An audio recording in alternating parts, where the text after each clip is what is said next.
بسم اللہ الرحمن الرحیم۔ السلام علیکم۔ آپ دیکھ رہے ہیں یوٹیوب چینل عام سی باتیں۔ تحریک لبیک پاکستان نے ایک بار پھر پی ٹی آئی کو پیچھے چھوڑ دیا ہے۔ علامہ سعد حسین رضوی کا شاندار استقبال اور مخالفین کی چیخیں، اس ویڈیو میں ہم اسی کے متعلق بات کریں گے۔ ناظرین کرام، آج تحریک لبیک کے تحت 2 مارچ ہوں گے۔ ایک لاہور میں نظریہ پاکستان مارچ، جس کی قیادت حافظ انس رضوی کریں گے، جبکہ دوسرا کراچی میں ہوگا مہنگائی کے خلاف، اور اس کی قیادت علامہ سعد حسین رضوی کریں گے۔ تو اسی سلسلے میں کل تحریک لبیک کے سربراہ علامہ سعد حسین رضوی کراچی پہنچے تھے۔ تو کراچی پہنچنے پر تحریک لبیک کے سربراہ کا شاندار استقبال کیا گیا تھا، جس کی ویڈیو آپ پیچھے چلتی ہوئی دیکھ سکتے ہیں۔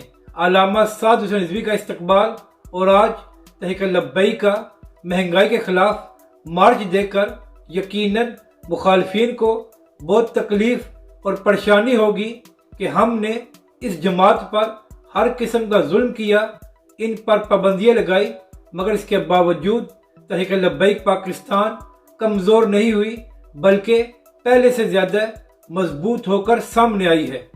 اب بات کرتے ہیں کہ تحریک لبیک پاکستان نے پی ٹی آئی کو کیسے پیچھے چھوڑ دیا ہے۔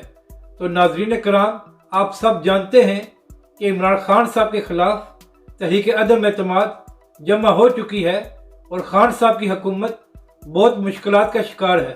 اگر ایک اتحادی بھی عمران خان صاحب کا ساتھ چھوڑ دے تو ان کی حکومت کی چھٹی ہو جائے گی۔